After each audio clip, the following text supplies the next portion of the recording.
At the departure's drop-off, she suddenly froze and hissed, "Don't come any farther. You'll make me look bad in front of Lauren and Ashley." I looked at her for one quiet second, nodded and said, "Got it." Then I let go of the luggage cart and walked back to my truck. 3 weeks later, when her plane touched down, the person waiting at arrivals definitely wasn't me. Rosie and I had always lived in different realities. Mine is made of concrete, steel, and paychecks that actually clear. Hers is made of filters, ring lights, and the endless hunger of strangers on the internet. For the first 18 months, that contrast felt cute. 6 months ago, she left her solid corporate marketing gig to chase full-time influencer money. We shook on a deal. I would carry the big bills, rent, utilities, insurance, for exactly 6 months so she could launch properly. She would use her own savings for cameras, clothes, trips, everything else. It was a loan with an expiration date, not a lifestyle subscription.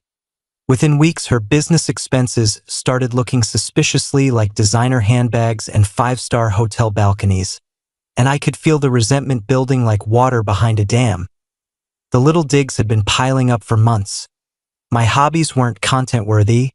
My wardrobe wasn't on brand. My entire existence was apparently dragging down her aesthetic. This upcoming 3-week content trip across Europe was meant to be her make-or-break moment. Her final splash before the 6-month clock ran out and she had to start paying her own way again. The airport scene wasn't the first warning sign, but it was the one that snapped the last thread. I pulled up to the terminal, wrestled her 3 enormous suitcases out of the trunk, and started pushing the cart toward check-in. That's when she spotted Lauren and Ashley waiting by the counters, dressed like they were shooting a Vogue spread instead of boarding a red-eye. They glanced at me in my faded jeans, work boots, and hoodie and did that tiny nose wrinkle people do when something smells slightly off. Rosie stopped so fast the cart almost tipped. She whipped around, eyes wide with genuine alarm. "Okay, this is far enough," she whispered through clenched teeth. I blinked. "I was just going to walk you to security." She actually rolled her eyes like I'd suggested riding a donkey through the terminal. A quick, panicked glance at her friends, then back to me. "No, seriously, don't. You'll embarrass me." There it was, plain, unfiltered, and final. I wasn't her partner saying goodbye. I was a liability to be hidden before the cameras came out. That I saw Lauren cover her mouth to hide a smirk. Ashley lifted her phone just a fraction, probably already recording for the group chat. In that single second, every memory rearranged itself into perfect focus. Every time she angled the camera so I stayed out of frame. Every time she introduced me as my friend Tom to sponsors. Every time I swallowed a comment because it might not play well to the algorithm. Something inside me didn't break. It just switched off. That I gave her a small, polite smile. "You're absolutely right. Wouldn't want that." I released the cart handle. "Safe travels, Rosie." Then I turned and walked away. No scene. No pleading. Just the sound of my boots on the tile getting quieter and quieter. She stood there with her mouth open, waiting for the dramatic reaction she could post about later. She didn't get one. The drive home was the clearest 60 minutes of my life. The childish part of me wanted to pile every sequin dress on the front lawn and light it on fire. The adult part of me, the part that designs load-bearing structures for a living, wanted this done cleanly, legally, and irreversibly. First stop, the dealership. That gleaming white Range Rover she loved posing in front of. Title was 100% in my name. I walked in, told the manager I was ready to sell it back today, and 4 hours later I walked out with a cashier's check that made my eyes water. When I got home, the house felt like a museum dedicated to someone I used to know. Her clothes owned half the closet. Her skincare empire had conquered both bathrooms, and the entire guest room had been converted into a walk-in studio of backdrops and ring lights. Time for an exorcism. I called the most expensive junk removal and deep cleaning company in the city. Told them I wanted every single item that wasn't mine gone. Clothes, makeup, props, furniture she'd picked out, all of it. I wanted the house scrubbed until it smelled like nothing had ever lived here but me. They quoted me a price.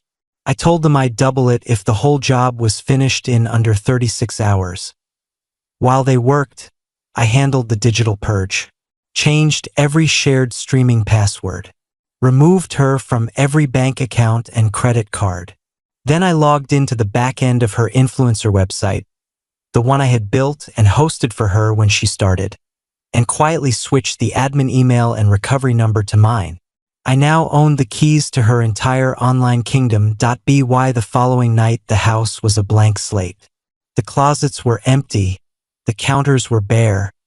The studio was just a sunny, empty room again. But empty isn't home, so I filled it with things that were actually mine. I bought the deep, ridiculous couch I'd always wanted. I dragged my hand-built walnut coffee table out of storage, the one she'd called too rustic.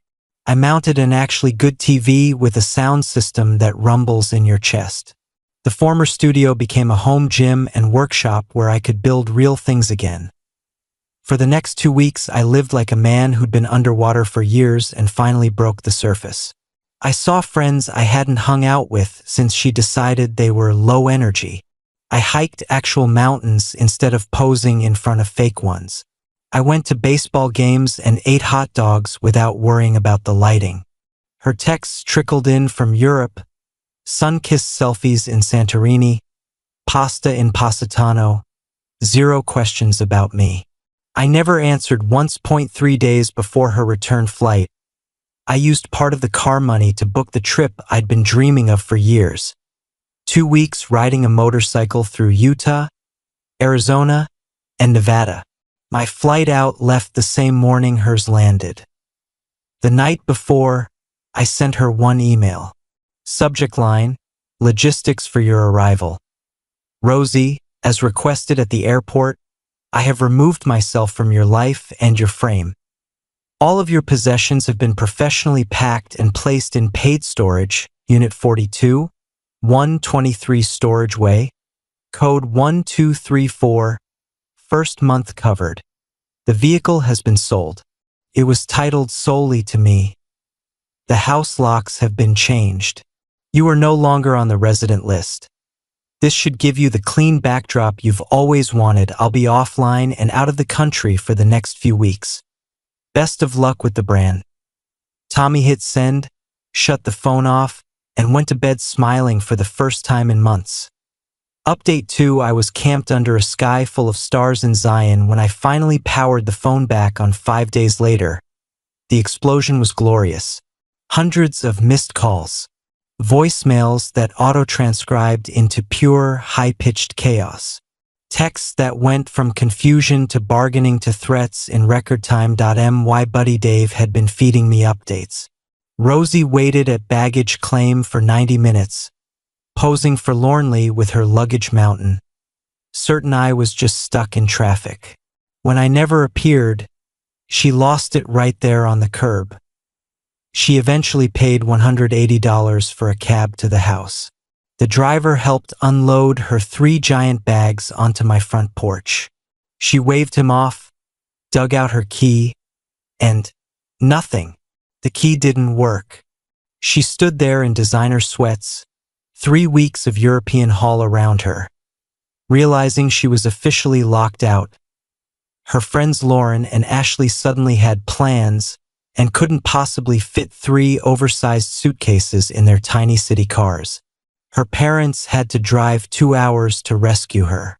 Dave's neighbor filmed the whole thing from across the street. Dad red-faced and yelling, Mom crying into tissues, Rosie sitting on a Louis Vuitton trunk like a deposed influencer queen. That same night, the 3 of them launched a coordinated Instagram tearstorm about toxic men and being abandoned with nothing.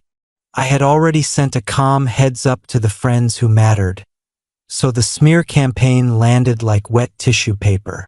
Someone leaked what she'd actually said at the airport. The victim edit didn't stick. The cherry on top was her website. While riding through the desert, I'd made one tiny update from a gas station Wi-Fi. replaced every polished photo with a full-screen scan of the junk removal invoice. Total circled in bright red, and the caption brand refresh in progress. Stay tuned. She saw the screenshot someone met her, screamed so loud her parents heard it downstairs, and took the entire site offline in under an hour. A week later, the lawyer letters arrived. Fancy stationery demanding I return her house keys and provide ongoing support. My attorney, who lives for this stuff, fired back copies of the deed, the car title, and an itemized bill for every dollar she'd never contributed in the past year. The letter closed with an invitation to see him in court if she felt lucky. Radio silence ever since. Final update: 4 months have passed. My house is quiet, solid, and mine. The coffee table I built with my own hands sits in the living room looking exactly right. The workshop is full of new projects. The couch is broken in from actual naps, not photo shoots. Word is Rosie moved back in with her parents. The influencer account is a graveyard of throwbacks and vague quotes about growth. Lauren and Ashley ghosted the second the free rides and borrowed clout dried up. The only echo I ever got from her came last month. A gallery owner I know called laughing. She'd walked in trying to sell him some of the cheap particle board furniture she'd insisted we buy because it photographed better. He told her it was worthless. She apparently started ranting about how I'd destroyed her empire. He told me, "Bro, you didn't destroy anything. You just stopped paying for the smoke and mirrors." Turns out there was nothing underneath. And that's the whole story. She spent years training an audience to believe her life was perfect because I was standing behind the camera holding everything up. The second I stepped out of frame, the whole illusion collapsed.